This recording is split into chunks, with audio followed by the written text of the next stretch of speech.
especialíssimo do IBDA Podcast, porque temos a alegria de receber o querido professor Márcio Camarosano. Seja bem-vindo, professor! Muitíssimo obrigado. O privilégio é meu de tê-la aqui ao meu lado, não é? E, em rigor, melhor seria se você estivesse aqui a discorrer a respeito de tudo do que eu, porque alguém que tenha a sua competência, a sua facilidade de expressão, o seu carisma e, por que não dizer, o seu charme, a sua beleza, é o quanto basta para que a minha presença seja, em rigor, dispensável.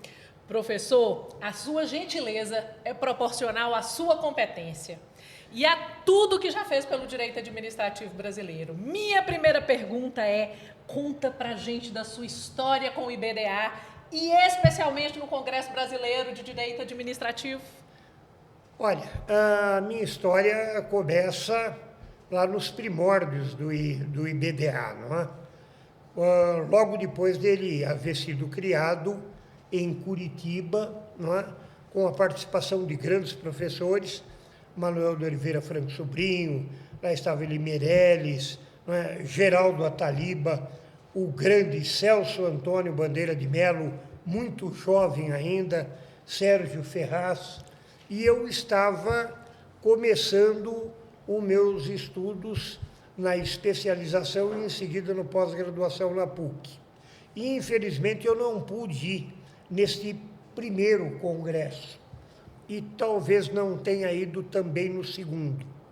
De lá para cá, eu estive em todos convocados por ninguém mais, ninguém menos que Celso Antônio Bandeira de Melo, nosso mestre, e Adilson Dallari, não é? Nosso grande mestre. Amigo dos tempos das lides municipalistas. E de lá para cá, em todos os congressos, graças a Deus, não perdi um só e tive o privilégio de presidir o nosso Instituto Brasileiro de Direito Administrativo, sucedendo o grande presidente, professor Clóvis Besnos. Professor, em sua tese de doutorado, o senhor falou do princípio da moralidade na função administrativa genericamente concebida. Eu queria saber como o senhor vê hoje que esse princípio está sendo aplicado pelos tribunais de contas e pelo judiciário, e quais são as searas em que ainda há lacunas relevantes. Bom, o que eu vejo é o judiciário e a administração em geral invocando o princípio da legalidade ou da moralidade administrativa, mas sempre associado a algum outro princípio. Você não vai encontrar nenhuma decisão do Tribunal de Contas, nenhuma decisão do Supremo Tribunal Federal falando: aqui estamos a proclamar a nulidade desse ato por violação do princípio da moralidade administrativa, como se fora violação a padrões morais de comportamento que supostamente prevalecem na sociedade em um dado momento histórico. Vem sempre como uma segunda ou mesmo primeira linha de argumentação ao lado da invocação de outros princípios, como o da própria legalidade, o da finalidade, o da isonomia, o da impessoalidade, e vai por aí afora, comprovando em rigor, embora sem declarar, o que eu já dizia lá atrás, que falece a autonomia ao denominado princípio da moralidade administrativa, que está reportado, sim, a valores morais, mas a valores morais positivados, valores morais incorporados ao ordenamento jurídico positivo por decisão do legislador competente. E, portanto, nós temos aí valores morais juridicizados, como juridicizados e nos termos em que juridicizados. Porque o legislador se vale de padrões morais de comportamento como matéria-prima, mas lhes dá o tratamento que melhor lhes aprouver. Como acontece com o valor moral da veracidade, com o valor moral da igualdade, com o valor moral da dignidade da pessoa humana. O que acaba valendo é o que está positivado e não o que as pessoas têm como um ideal de moralidade. Portanto, não está como moral comum. E lá atrás, quem já dizia isto, embora em nota de rodapé e que quase ninguém lia, era ninguém mais, ninguém menos que Eli Lopes Meireles, que nunca foi um positivista na acepção técnica do termo, não é? Mas muito pragmático. Mas muito pragmático. Professor, o senhor tem uma vasta experiência no ensino, na pesquisa, em coordenação de livros sobre a função de controle. Como o senhor vê o controle exercido pelo judiciário, chamado controle externo, versus o controle interno da administração pública, e especialmente considerando a separação de poderes? Bom, não há como pensar a administração pública sem instrumentos de controle, tanto interno quanto externo, porque isto consta expressamente da Constituição da República de 5 de outubro de 88.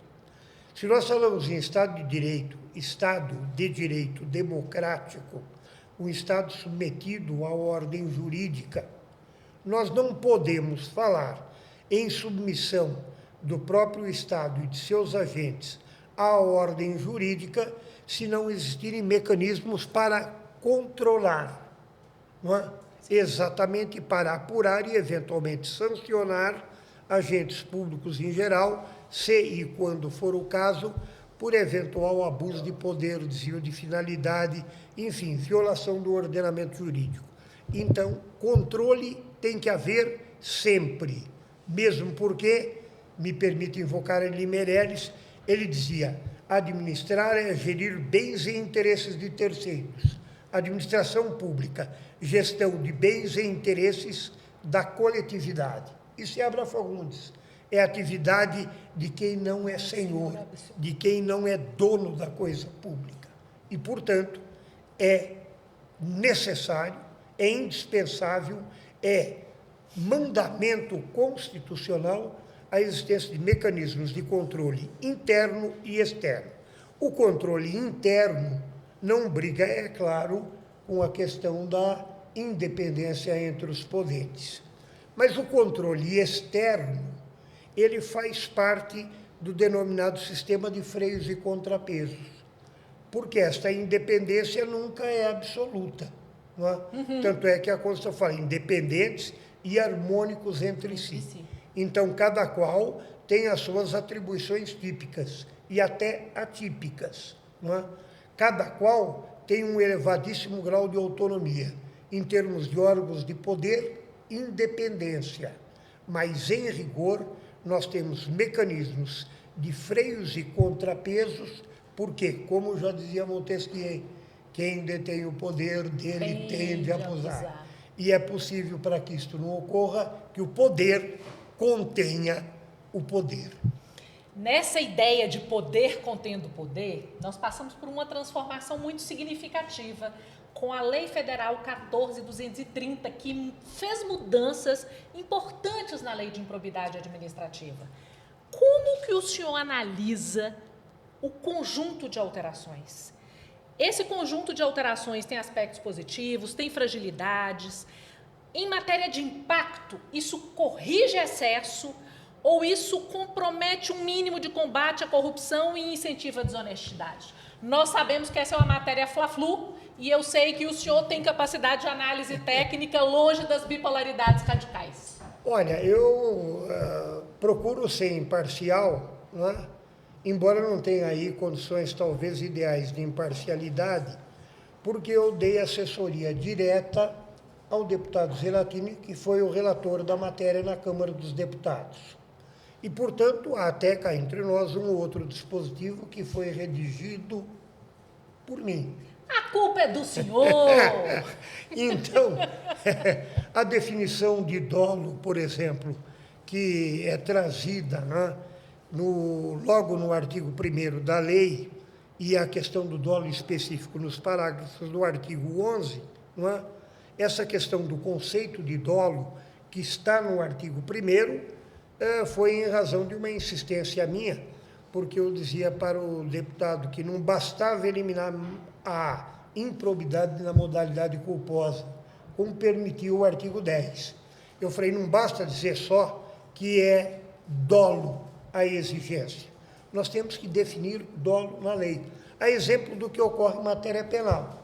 Então, a gente pega o conceito de dolo do Código Penal, que, em rigor, é um conceito da teoria geral do direito, e dá uma definição de dolo para evitar desvirtuamento, porque é inacreditável como muita gente supostamente boa confundia e continua confundindo dolo com mera voluntariedade do comportamento, não fazendo distinção entre o comportamento causa e o resultado, eventualmente querido ou não querido, com a consciência da antijuridicidade. Então, foi um avanço fantástico da lei. A eliminação da modalidade culposa, que em rigor era inconstitucional, porque tratava igualmente o administrador, o agente público que violava a ordem jurídica com má fé intencionalmente, com expedientes de fraude, com motivos de favoritismo e de perseguição, e aquele que, de boa fé, procurando cumprir o seu dever da melhor maneira possível, eventualmente escorregava e violava aqui e acolá a ordem jurídica, mas por mera imprudência, negligência ou imperícia. Outra coisa, é preciso distinguir a existência de vários sistemas de responsabilização. Sim. Costuma-se olhar para o sistema de responsabilização por improbidade e confundi-lo com o sistema de responsabilização criminal, não é? Que é a corrupção. Corrupção sempre foi corrupção e continua sendo corrupção e é matéria de responsabilização criminal. Sim. Improbidade é outro sistema de responsabilização, que só pode ser improbidade a título de dolo. E em matéria criminal, há crimes da modalidade dolosa e culposa. Improbidade só dolo, mas é aquele comportamento desonesto de que alguém, por ação ou omissão, viola a ordem jurídica com a consciência da antijuridicidade, desde que o comportamento, por ação ou omissão, corresponda a um dos tipos descritos na lei, descritos de forma exemplificativa nos artigos 9º e 10 e de forma exaustiva no artigo 11, e acabando com aquela mera invocação de princípios de violação de deveres da maneira mais vaga possível, militando contra a pré-determinação formal do direito, indispensável à segurança jurídica no atuar do agente público. A lei tem grandes avanços.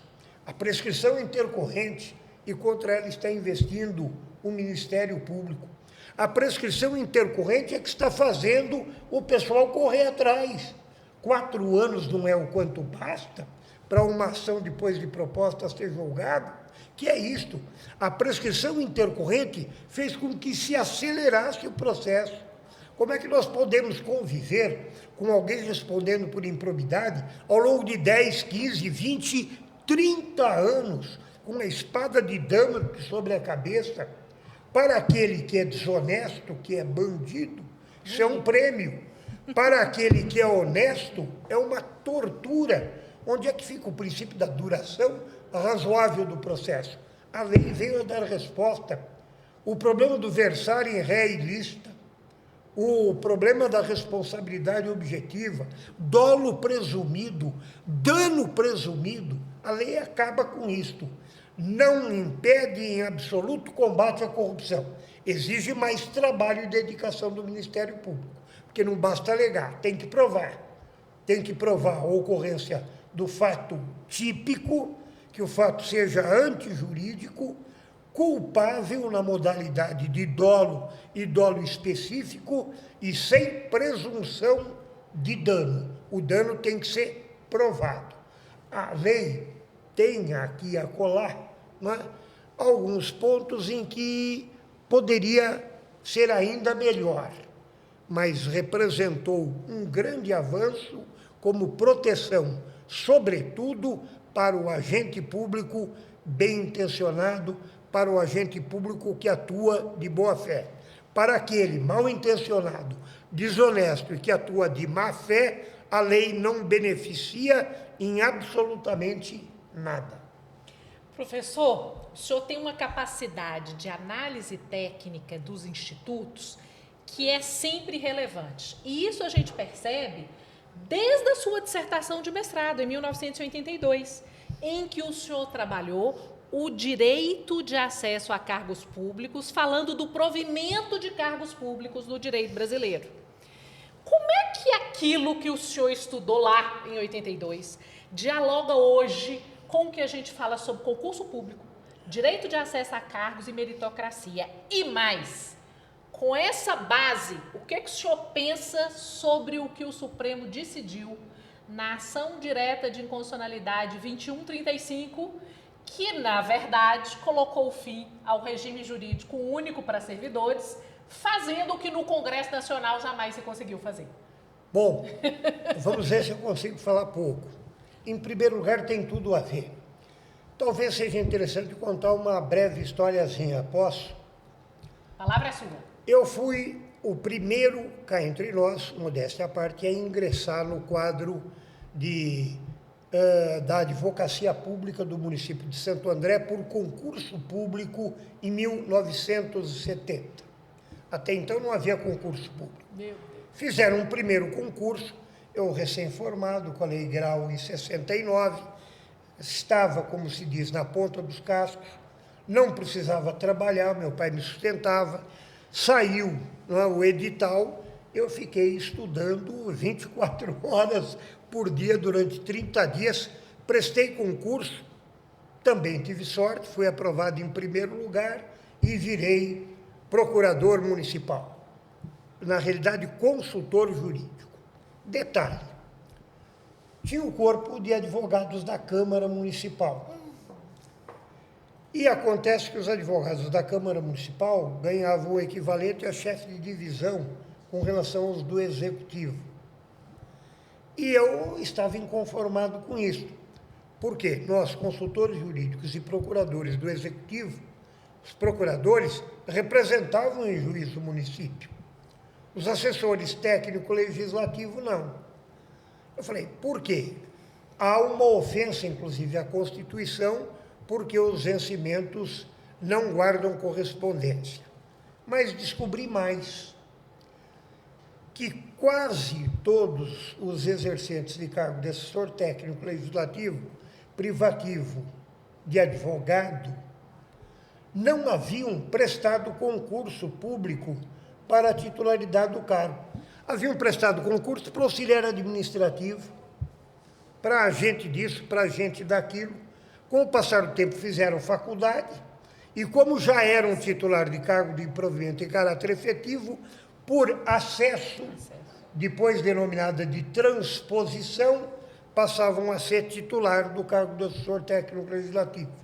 E eu perguntei para um assessor lá, até primo meu, com base no quê? Ele falou, não, a Constituição diz, a primeira investidura em cargo público depende de aprovação prévia em concurso público de provas ou de provas e títulos, vírgula, salvo os casos indicados em lei. Constituição de 67, com a redação da emenda número 1 de 69. Eu falei, mas como assim primeira investidura? Eu falei, prestou concurso para auxiliar administrativo, já houve a primeira vez. Eu falei, mas o que é isso? Essa maneira de interpretar a Constituição, isso me parece muito estranho. Fui estudar e encontrei até um antigo artigo de Miguel Reale e textos de Eli Lopes Meirelles que dizia que primeira investidura era em cargo isolado ou inicial de determinada carreira. Se alguém presta concurso para enfermeiro, depois quer ser titular do cargo de médico, tem que prestar outro concurso. Mas não era isto que vigorava, quer como jurisprudência na administração, quer no próprio judiciário. Por quê? Se adotava a expressão primeira investidura como sinônimo de ingresso no serviço público pela primeira vez. Eu falei, bom, mas não é. Ele falou, não, mas tem um outro argumento. Eu falei, qual? Eu falei, concurso público de provas e títulos, vírgula, salvo os casos indicados em lei. Eu falei, mas isso daí é uma burla. Isso é para situações absolutamente excepcionais. Não é? Bom, falei, não é possível. Fui conversar com um grande administrativista à época, meu amigo. E eu coloquei para ele o problema. Ele olhou para mim e falou, mas Márcio, qual é o problema? Eu falei, é brincadeira, alguém tem que escrever esse respeito.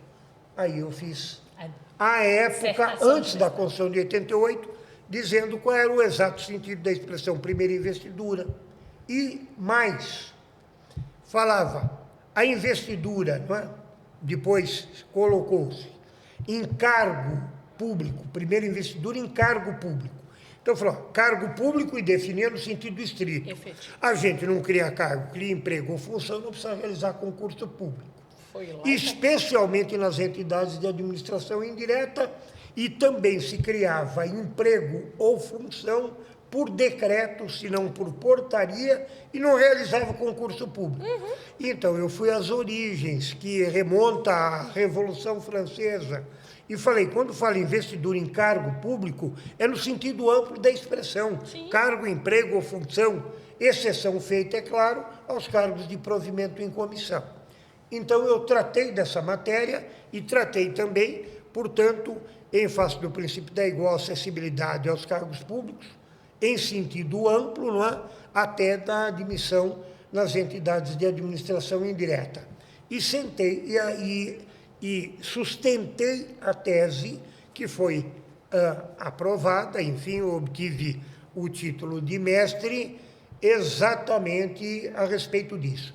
Fiquei muito feliz quando vi a Constituição de 88. incorporou tudo. Porque a Constituição de 88 não falou mais em primeira investidura, para evitar confusão. Falou a primeira investidura, falou investidura em cargo. Aí falou, ou emprego, depende da aprovação prévia. E tirou, salvo os casos indicados em lei. Como falou cargo ou emprego, começaram a fazer o quê? Criar função por decreto e não realizar concurso. Quer dizer, encontraram de novo uma forma de burlar a Constituição. Hoje está praticamente universalizada Sim. a exigência de concurso público. Eu sustentava isto antes da Constituição de 88. Então, eu vejo hoje, com muito bons olhos, a universalização real da realização de concurso público, ainda que para contratação de pessoal, sob o regime da CLT, em empresas estatais, especialmente as prestadoras de serviço público. A questão do regime Do jurídico ADI, único, eu não vou deixar o senhor escapar dessa, não. aí entra uma outra coisa. Sabe o que está me causando espanto? Quando saiu a Constituição de 88, estabeleceu a obrigatoriedade de regime jurídico único, eu entrei na sala dos professores na PUC, 2 colegas, não vou declinar o nome agora, Milhona. falaram para mim, Márcio, você leu a Constituição? Eu falei, eu estou lendo. Falou, olha, tem um artigo lá, que é o artigo 39, não é? Que fala da instituição de regime jurídico único na administração direta, autárquica e fundacional pública. Qual é a natureza desse regime? Estatutário ou seletista? Eu parei um pouco, né? Abriram a Constituição, eu li, mas eu não parei no 39, eu fui para o 40, para o 41, Sim. e eu já conheci o que estava no artigo 19 das disposições constitucionais transitórias, que é o da estabilidade excepcional, quem já contava com pelo menos 5 anos de exercício continuado, não é? Fosse submeter a concurso para fins de efetivação, esse tempo seria levado como título. Sim. Muito bem. Eu bati os olhos e falei, é o regime estatutário. Ele falou, como o regime estatutário? Não fica por conta da lei municipal, da lei estadual ou lei federal dispor-se ao regime estatutário da CLT? Eu falei, não, claro que não. Ele falou, por que não está escrito na Constituição? Eu falei, interpretação sistemática. Para que a Constituição haveria de, na sequência, falar, não é, em cargo de provimento em caráter efetivo, com estabilidade depois de 2 anos, depois passou para 3 anos de exercício e avaliação de especial Não faria desempenho, sentido. disponibilidade remunerada, os dispositivos transitórios, a proibição de acumulação. Quer dizer, a Constituição o tempo inteiro fala como cargo. Então, para mim, o divisor de águas sempre foi atividades permanentes do Estado, permanentes. Nem precisava ser privativa de Estado. Na administração direta, autárquica e fundacional pública, só podia dar ensejo à criação de cargo público, no sentido estrito do termo, regime estatutário, concurso público, salvo, claro, os cargos de provimento em comissão, que a lei declarasse de livre provimento e exoneração. Mas o que é que aconteceu de lá para cá? Passou-se a ter a ideia de que regime estatutário foi decorrência da obrigatória instituição de regime jurídico único. Má redação do dispositivo. Quer dizer, a administração direta, autárquica e fundacional pública tinham que ter um mesmo regime jurídico, principal predominante, porque não podia, na administração direta do município, um plexo de direitos e obrigações para os servidores, na autarquia do mesmo município, outro. E de fundações públicas, outro. Então, tinha que ter o mesmo. Bom, veio a emenda número 19 e deu nova redação ao 39, tratando de outra coisa, não fazendo mais referência a regime jurídico.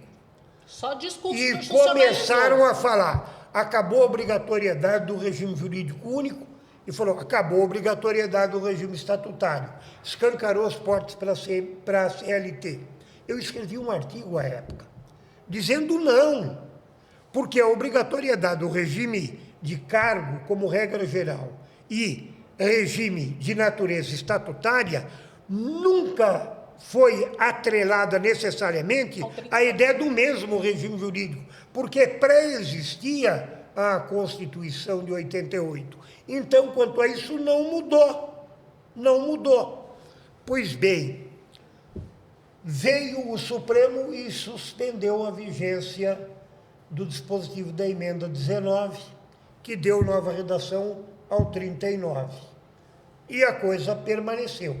Agora, 2024. Afinal, deu pela constitucionalidade nesse particular da emenda, então não existe mais o artigo 39 com a redação original de 88. O que todo mundo começou a falar, acabou o regime jurídico único, isto é, acabou o regime jurídico estatutário. O ministro Gilmar Mendes sugere isto no voto dele. Eu vi. Eu costumo ser muito claro naquilo que eu digo. Erro crasso. A nova redação do artigo 39 não elimina a obrigatoriedade de cargo público no sentido estrito do termo para atividades de caráter permanente, não só as privativas do Estado, na administração direta, nas autarquias e fundações públicas, isto é, em pessoas jurídicas com personalidade de direito público. O que significa ser pessoa jurídica de direito público? Está submetido a um regime de direito público, em matéria de regime de pessoal. Então, já escrevi um outro artigo a respeito, que deve estar sendo publicado por esses dias, exatamente dizendo, pelo amor de Deus, não veio me dizer que porque mudou agora, por decisão do Supremo, a redação do artigo 39 da Constituição, que não fala mais em regime jurídico único, que acabou a obrigatoriedade do regime estatutário nas pessoas governamentais com personalidade de direito público, como se tivesse sido escancaradas as portas para a CLT, exceção às atividades privativas de Estado, como as da advocacia pública, a que a própria Constituição da República acaba fazendo expressa referência. Me perdoe a viagem, mas é um dos temas da minha especial predileção. Professor, para terminar, eu gostaria de lhe pedir para resumir o cerne do que o senhor considera essencial para um administrativista, numa palavra ou numa frase. Conhecer o direito na íntegra, um pouco de filosofia de direito e muito de teoria geral do direito. Eu até, repetindo o que disse uma vez um professor no primeiro ano da Faculdade de Direito no Largo de São Francisco, que aliás era professor de economia política, ele disse uma vez na aula: um jurista que é apenas um jurista é uma triste coisa. Eu diria, um administrativista que diz que só conhece direito administrativo porque os outros ramos do direito não lhe interessam, não conhece direito administrativo.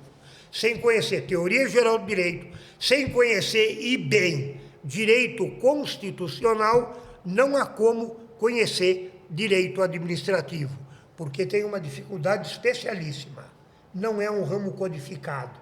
Então, a doutrina é que constrói a teoria geral do direito administrativo, que está consubstanciada no denominado regime jurídico administrativo, de que nós temos grandes professores, um deles da atualidade, que inclusive dá esta matéria no pós-graduação na PUC, o meu dileto amigo ex-presidente do IBDA, Clóvis Besnos.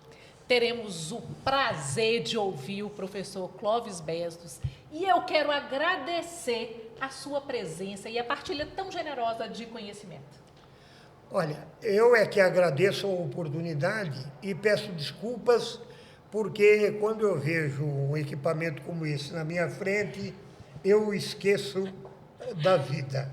Não é? Eu gosto de debate, eu gosto de fazer exposições e eu ando muito preocupado com o descuido, especialmente de alguns jovens profissionais, quanto ao estudo do direito constitucional e do direito administrativo. Desconhecimento que, cá entre nós, me permite uma inconfidência, aqui e acolá eu vislumbro até numa ou outra passagem de votos de integrantes de tribunais superiores do nosso país.